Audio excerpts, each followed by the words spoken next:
Hello everybody, welcome back to another video, and as you can tell by the title, I am doing yet another movie review. Before we get into the video, I want to talk about something. In my last video, I said that I will not be recapping movies, but there's a thing here, and that is that I'm willing to make exceptions for new movies as to give reasons to people who haven't watched a movie to watch it or to not watch it.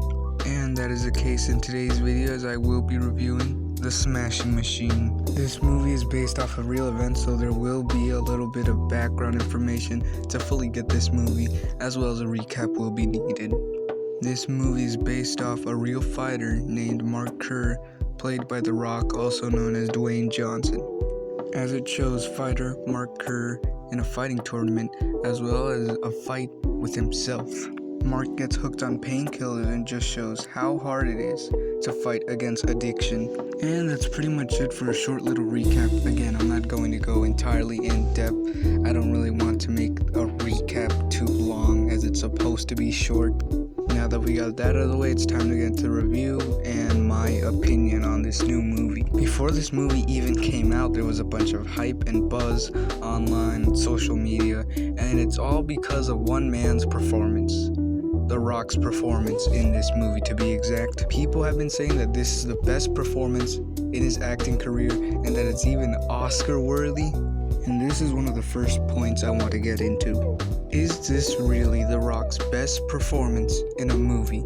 And to that, I have to say yes. To be honest, if it wasn't for his iconic voice constantly reminding you that this is indeed The Rock, you'd forget that you're watching The Rock. And of course, this is due to the fact that The Rock in his previous movies didn't really play a character, more so just playing himself on the big screen.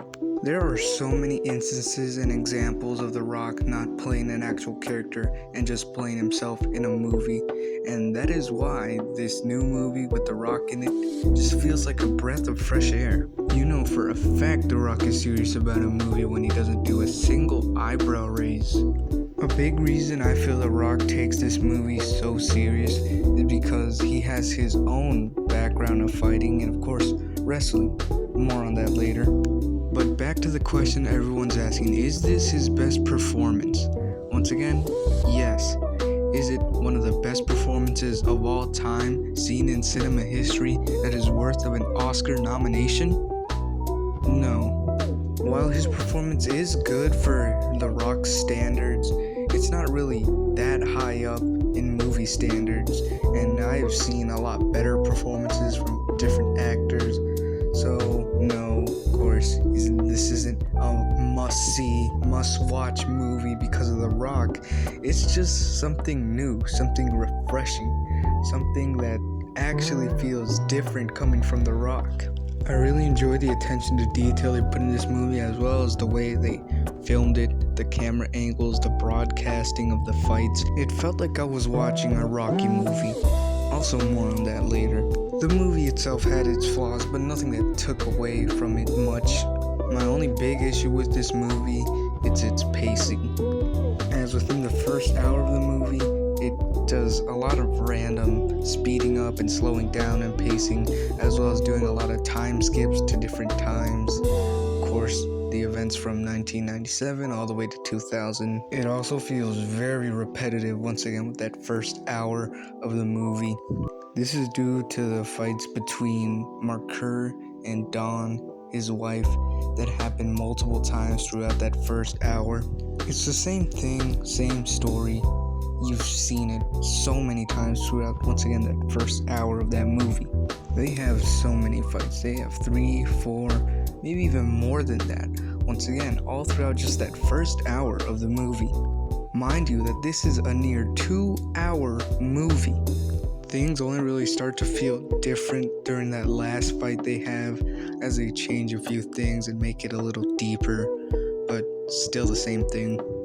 It's not until a little over an hour in the movie that things finally start to pick up and they really get you invested. More specifically, when they use Elvis Presley's version of My Way and Mark Kerr's motivational, I don't know what to call it.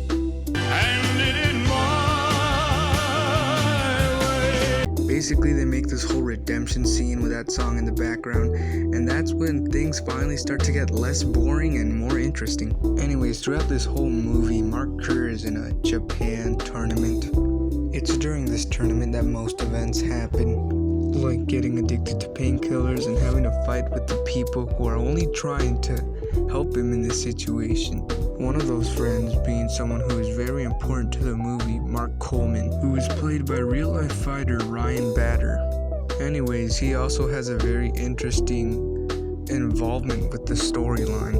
While Mark passes out to, of course, the painkillers and goes to the hospital, his friend visits him. Throughout this movie, Mark Coleman really tries to get to Mark a lot of motivational talking and all that stuff and try to convince him to stop doing this and to get back to being one of the best fighters. Mark Kerr takes this advice and tries his hardest, but it's not an easy road to recovery. Anyways, both friends are fighters in this movie and they're both in the same tournament, and in the end, Mark Kerr loses, and I believe the semi-final round, I don't know, just in the late stages of the tournament, he loses despite everything that he goes through, which is really shocking. Usually in all sorts of movies, the good guy always comes out on top, and especially The Rock, who I don't think we've seen him lose as any character in any movie. The person who does end up winning the tournament is his friend, Mark Coleman. This was a shocker in the movie. I don't think anyone saw coming or anyone was expecting. And that is the reason why it's just so good. Earlier I talked about how this resembles a Rocky movie, and it was for other reasons, but there's also a reason and a connection here. And that is, in the first movie, in the end, Rocky doesn't end up winning his fight with Apollo Creed. But that's where the movie ends, and it shows that Rocky is just happy in the end, which shows the beauty of losing while winning. It's the same thing that's shown in The Smashing Machine. Mark Kerr didn't win the tournament, he lost, but that really helped him. It helped him find himself, find who he was, and to get out of that crippling addiction. In the end of the movie, they get real-life fighter Mark Kerr, who's still alive. They get him in the movie, have him in the final scene, and explain the fallout of what happened after that tournament. And that's pretty much it, as it wraps up The Smashing Machine. Back to my other reasons about talking about how this resembles a Rocky movie, and that is, once again, just how they film it. All the camera angles, the fighting spots, all of that. It feels like you're watching more of the recent Rocky movies, like the last Rocky movie or the Creed movies. That's how it felt watching this. It had that realistic feel, like you were watching a live boxing pay-per-view, but it also had that cinematic feel as well, which I find very cool. To all the people who don't watch combat sports or even sports at all, they probably just see the bare minimum of what other people see. What I mean by that is they see the games and the matches, and of course they know some of the players or wrestlers or fighters, but they don't really know what happens behind the scenes, behind the curtains, when the cameras aren't rolling. My examples for this are real-life WWE wrestlers Jeff Hardy, Kurt Angle, and Eddie Guerrero. They all got into the sport because they loved the sport, but in the end, after so much hits and bumps taken in the ring, they all find their ways on getting addicted or hooked on some sort of drugs or painkillers. We see all sorts of similarities from their experience to this movie in The Smashing Machine, which is why I believe this is a very strong movie, a very good movie. It shows a lot of stuff that a lot of other people wouldn't see, and it shows them in a simple yet complicated way. Overall, this movie is so much more than just a movie with The Rock in it. It has so many emotions going through the entire story, and so many emotionally driven moments that really gets you invested near the ending of this movie. Overall, like I said in the beginning, this isn't a drop everything and go watch the movie type of movie, but it is a good movie, a great movie.